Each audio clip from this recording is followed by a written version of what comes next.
Hello everyone, welcome to you all study for math. तो चलिए कुछ ज्ञान बांटना शुरू करते हैं। सो आज हम स्टार्ट करेंगे डिवीजन रूल के बारे में डिस्कस करना। डिवीजन रूल जो है वो इंट्रोडक्शन है 7.5 एक्सरसाइज स्टार्ट करने से पहले। ये भी एक इंट्रोडक्शन का पार्ट है।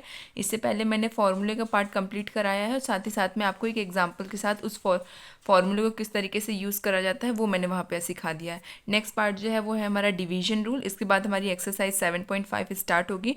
डिवीजन रूल जो है वो one of the most important part है, बिकॉज इस टाइप के क्वेश्चंस भी आपके बोर्ड एग्जाम में आ सकते हैं जिसमें डिवीजन रूल का एप्लीकेशन होता है। So first of all division rule होता क्या है, इसकी क्या कंडीशन होती है, इसका क्या फॉर्मूला होता है, वो मैं यहाँ पे डिस्कस करूँगी। देन मैं आपको बताऊँगी कि किस तरीके से इसको सॉल्व करते हैं। इसके एक या दो एग्जाम्पल हम यहाँ पे डिस्कस करेंगे। सो फर्स्ट ऑफ ऑल आप लोग इसकी कंडीशन देखिए डिवीजन रूल हम तब अप्लाई करते हैं जब वहाँ पे कुछ कंडीशंस की एप्लीकेशन वहाँ पे वेरीफाई होती है, तब जाके हम वहाँ पे क्या यूज़ करते हैं, डिवीजन रूल। अब फर्स्ट ऑफ ऑल इसकी कंडीशन देखिए। सबसे पहले क्या है, हमारा numerator and denominator. Numerator and denominator जो है वो एक दूसरे के इक्वल हों, तब हमारा डिवीजन रूल अप्लाई होता है। सेकंड कंडीशन है कि न्यूमिनेटर एंड डिनोमिनेटर जो है, डिनोमिनेटर जो है वो लेस देन हो, न्यूमिनेटर जो है वो ग्रेटर देन हो, तब हमारा डिवीजन रूल अप्लाई होता है। थर्ड कंडीशन ये है कि डिनोमिनेटर जो है वो ग्रेटर हो और न्यूमिनेटर जो है वो छोटा हो।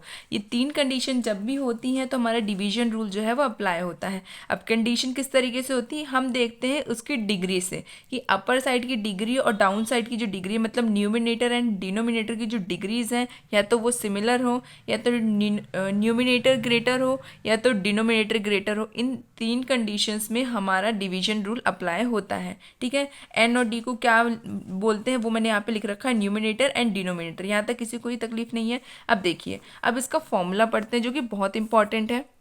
सबसे पहले यहाँ पे हमें लिखना होता है क्वार्टेंट, यहाँ पे हमें लिखना होता है रिमाइंडर, और यहाँ पे लिखना होता है डिवाइडर। अब यहाँ पे क्वार्टेंट क्या होगा, रिमाइंडर क्या होगा, डिवाइडर क्या होगा, वो चीज़ जो है हम जब क्वेश्चन को सॉल्व करेंगे तब मैं आपको वहाँ पे ज़्यादा अच्छे से क्लियरली बता पाऊंगी। आई होप यहाँ तक किसी को कोई डाउट नहीं है कि डिवीजन की कंडीशंस क्या होती। तीन कंडीशंस होती हैं, उसमें डायरेक्टली ये फॉर्मूला अप्लाई होगा। पहले आपको डिवाइड करना है, डिवाइड करने के बाद ये फॉर्मूले को अप्लाई कर देना है।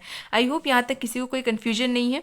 एग्जाम्पल 1 देखिए, x cube plus x plus 1 upon x square minus 1। अब यहाँ पे आप लोग देखिए न्यूमिनेटर की जो डिग्री है वो ग्रेटर है as compare to denominator, because यहाँ पे एक्स क्यूब है और यहाँ पे एक्स का स्क्वायर है। इसकी डिग्री 3 है, इसकी डिग्री 2 है, मतलब न्यूमिनेटर की जो डिग्री है वो ग्रेटर है। सो यहाँ पे न्यूमिनेटर डिनोमिनेटर से ग्रेटर है, इसका मतलब हमारा डिवीजन रूल जो है वो यहाँ पे एप्लीकेबल है। इस टाइप की अगर कंडीशन होती है तो उसको हम बोलते हैं इनप्रॉपर फंक्शन, और जब हम डिवाइड करके उसको सॉल्यूशन निकालते हैं तब वो क्या बन जाता है, प्रॉपर फंक्शन। ओके, इसको अभी हम क्या कहेंगे, इनप्रॉपर फंक्शन। यहाँ तक कोई कंफ्यूजन नहीं। अब किस तरीके से इसको डिवाइड करना है वो देखिए। यहाँ पे हम पहले डिनोमिनेटर की जो वैल्यू है वो डिवाइडर के बाहर लिखेंगे, और डिवाइडर के अंदर क्या लिखेंगे हम, x cube plus x plus 1। Numerator की वैल्यू जो है वो डिवाइडर के अंदर आती है और डिनोमिनेटर की जो वैल्यू है वो डिवाइडर के बाहर आती है। अब इसको सॉल्व किस तरीके से करते हैं वो देखिए। यहाँ पे क्या है, एक्स क्यूब है। अब एक्स क्यूब यहाँ पे तो एक्स स्क्वायर है, तो हम इसमें से क्या मल्टीप्लाई करें कि ये एक्स क्यूब बन जाए। अगर मैं इससे एक्स से मल्टीप्लाई करूँ तो यहाँ पे एक्स क्यूब बन जाएगा, और इसकी सेकंड टर्म एक्स है, यहाँ पे भी एक्स हो जाएगा। सो मैं इसको किससे डिवाइड मल्टीप्लाई करूँगी, एक्स से। तो यहाँ पे अपर साइड क्या लिख देंगे हम, एक्स, कि हम इसको एक्स से मल्टीप्लाई कर रहे हैं। सो अब इसको एक्स से मल्टीप्लाई करने के बाद इस टर्म में क्या आएगा, यहाँ पे आएगा एक्स क्यूब, यहाँ पे आएगा माइनस का एक्स। यहाँ तक कोई कंफ्यूजन नहीं। अब क्या करते हैं, साइन चेंज। सो यहाँ पे नेगेटिव हो जाएगा, यहाँ नेगेटिव है तो पॉजिटिव हो जाएगा। नेगेटिव से पॉजिटिव कैंसिल आउट, यहाँ से क्या बच रहा है, x plus x is 2x, और इधर से क्या बचेगा हमारे पास 1, तो 2x प्लस 1 ये हमारा बच रहा है। सो ये हमारा रिमाइंडर है। अब फॉर्मूले में किस तरीके से पुट करेंगे वो देखिए। ये क्या था हमारा क्वार्टेंट, ये है हमारा रिमाइंडर, ये है हमारा डिवाइडर। अब क्वार्टेंट क्या होता है, क्वार्टेंट होता है जो हम वैल्यूज़ को पुट करते हैं जिसके कारण से हमारा सॉल्यूशन आएगा, उसको हम बोलते हैं क्वार्टेंट। रिमाइंडर जो होता है वो हम पूरे जब डिवाइडिंग को पूरा सॉल्व कर लेते हैं तब जाके हमारा जो रिमाइंडर आता है उस मतलब तब जाके जो हमारी लास्ट वैल्यू आती है उसको हम कहते हैं रिमाइंडर। और डिवाइडर क्या होता है, जिस चीज़ से हम उसको डिवाइड कर रहे हैं। सो डिवाइडर में तो कोई कन्फ्यूजन नहीं होगा, जिस चीज़ से हम डिवाइड कर रहे हैं वही हमारा डिवाइडर होगा। रिमाइंडर जो होगा, लास्ट में जो चीज़ बच रही है, रिमाइंड है ना, तो रिमाइंडर वही होता है जो लास्ट में जब हम सॉल्व कर लेते हैं तो जो हमारे पास लास्ट वैल्यू बचती है वो हमारा रिमाइंडर होता है। और क्वेश्चन वो होता है, क्वार्टेंट वो होता है जो हम पुट करके सॉल्यूशन को अप्लाई करने के लिए वैल्यूज़ को लिखते हैं, उसको हम कहते हैं क्वार्टेंट। अब यहाँ पे उसकी वैल्यू रख दीजिए। क्वार्टेंट क्या है हमारे पास, एक्स, तो एक्स प्लस रिमाइंडर क्या है 2x प्लस 1, तो लिख दीजिए अपॉन डिवाइडर क्या है एक्स स्क्वायर माइनस 1। इस तरीके से हमें सॉल्व करना होता है। अब हम क्या करेंगे, इस एक्स स्क्वायर माइनस 1 को अगर ब्रैकेट में सिंप्लीफाई करके लिखें तो इसको मैं कैसे लिख सकती हूँ, ये क्या है A square minus B square which is equals to A plus B, A minus B. इस तरीके से इसको लिख सकते हैं।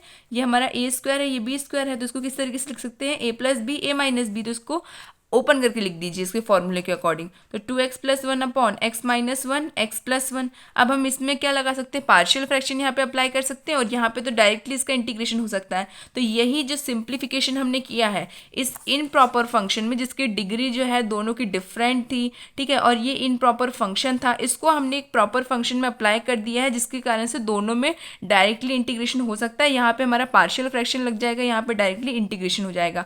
तो इनप्रॉपर फंक्शन को प्रॉपर फंक्शन में अप्लाई करने के लिए हम डिवीजन रूल का यूज़ करते हैं, जिसके कारण से हमें एक नॉर्मल फंक्शन मिल सके।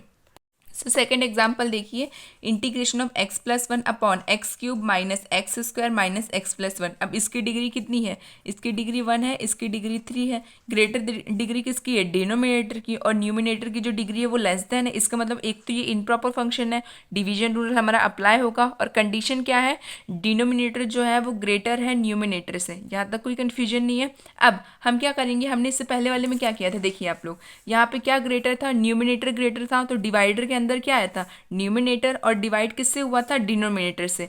बट यहाँ पे आप लोग देखेंगे, यहाँ पे क्या ग्रेटर है, हमारा डिनोमिनेटर ग्रेटर है। इसका मतलब डिनोमिनेटर जो है वो हमारे डिवाइडर के अंदर आएगी इसकी वैल्यू, और ये किससे डिवाइड होगा, हमारे न्यूमिनेटर से, जो कि क्या होगा एक्स स्क्वायर एक्स प्लस 1, ठीक है। एन जो है वो यहाँ पे आएगा, हमारा जो न्यूमिनेटर है वो यहाँ पे आएगा, और डिनोमिनेटर जो है वो डिवाइडर के अंदर आएगा। बिकॉज जो चीज़ ग्रेटर होती है वो डिवाइडर के अंदर आती है, और जो चीज़ लेस देन होती है वो डिवाइडर के बाहर आती है। अब देखिए ये है हमारा डिनोमिनेटर, और डिवाइड किससे हो रहा है, हमारा न्यूमिनेटर से। क्यों, क्योंकि डिनोमिनेटर जो है वो ग्रेटर है और न्यूमिनेटर जो है वो लेस देन है। यहाँ तो कोई कंफ्यूजन नहीं कि किस तरीके से अंदर बाहर लिखा गया है। अब आप लोग देखिए, यहाँ पे क्या है, एक्स क्यूब है और एक्स स्क्वायर है, और यहाँ पे क्या कंडीशन, यहाँ पे एक्स है। हमको एक्स जो है वो कितने डिग्री में चाहिए, x3 चाहिए हमको, तो यहाँ पे हम एक्स स्क्वायर से मल्टीप्लाई करेंगे तो यहाँ पे एक्स क्यूब आ जाएगा। सेकेंड क्या है, हमारे पास एक्स स्क्वायर है, तो जब हम एक्स स्क्वायर से इसको मल्टीप्लाई करेंगे तो यहाँ पे क्या आएगा, एक्स क्यूब, और यहाँ पे आएगा एक्स का स्क्वायर। तो ऊपर लिख दीजिए एक्स स्क्वायर, और मल्टीप्लाई करने पे क्या आ रहा है, यहाँ से आ रहा है एक्स क्यूब प्लस यहाँ पे आ रहा है एक्स स्क्वायर। ये तो कोई कंफ्यूजन नहीं है ना। देखिए यहाँ पे अगर मैं एक्स से अंदर की टर्म को क्या करती हूँ, एक्स स्क्वायर से अंदर की टर्म को मल्टीप्लाई करूंगी तो x cube plus x square, यही कंडीशन बनेगी ना, यही मैंने यहाँ पे लिखा है। साइन चेंज होंगे, ये जो है पॉजिटिव, ये नेगेटिव है, ये पॉजिटिव है, कैंसिल आउट हो जाएगा। यहाँ पे दोनों नेगेटिव है तो माइनस को 2x square minus x plus 1, यहाँ तक कोई कन्फ्यूजन नहीं है। बाकी सारी की सारी टर्म्स जो है वो नीचे एज इट इज़ आ जाएंगे। अब इसके बाद हम इसे फिर से सॉल्व करेंगे। अब हमें क्या चाहिए, हमें चाहिए यहाँ पे 2, नेगेटिव का साइन रखना तो नेगेटिव का साइन भी ले सकते हैं हम लोग।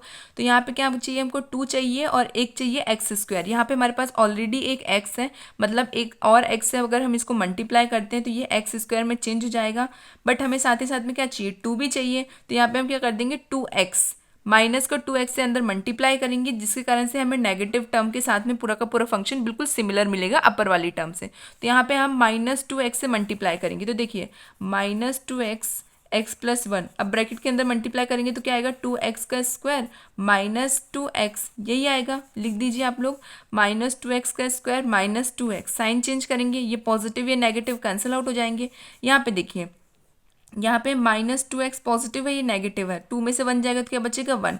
तो यहाँ पे आ रहा है x प्लस इधर से 1 बच रहा है, वो यहाँ पे लिख दीजिए एज इट इज़। अब यहाँ पे x प्लस 1 है, यहाँ पे भी x प्लस 1 है, तो हम इसको डायरेक्टली सिर्फ और सिर्फ 1 से मल्टीप्लाई करेंगे, पॉजिटिव के 1 से, बिकॉज नेगेटिव कोई भी टर्म नहीं है। तो पॉजिटिव के 1 से जब हम यहाँ पे मल्टीप्लाई करेंगे तो ये पूरी की पूरी टर्म एज इट इज़ आएगी, तो x plus 1 as it is. अब इसका साइन चेंज करेंगे, ये पॉजिटिव ये नेगेटिव कैंसिल आउट, ये पॉजिटिव ये नेगेटिव कैंसिल आउट, ओवरऑल क्या आ रहा है, 0 आ रहा है हमारे पास। यहाँ तक कोई कन्फ्यूजन नहीं है ना।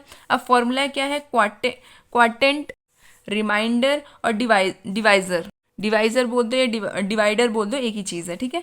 अब रिमाइंडर क्या है, हमारे पास 0 है, और यहाँ पे क्वेश्चन क्या है हमारे पास, X square -2x plus 1, X square -2x plus 1, इसी को हम क्वाटेंट बोलते हैं, तो वही हमारा यहाँ पे है। तो आप लोग लिख दीजिए x square -2x plus 1 plus remainder क्या है हमारे पास 0 एंड डिवाइडर क्या है हमारे पास x+1, तो लिख दीजिए x+1। अब यहाँ पे 0 के साथ में कोई टर्म है तो ये पूरा का पूरा 0 हो जाएगा, तो क्या बच रहा है हमारे पास x² माइनस 2x+1। इसको अगर हम फैक्टर फॉर्म में सिंप्लीफाई करके लिखें, देखिए इसको हम सिंप्लीफाई करेंगे तो यहाँ पे फैक्टराइज फॉर्म लगेगा, जिसमें हम फैक्टराइजेशन करते हैं ना सेपरेट करके टर्म्स को।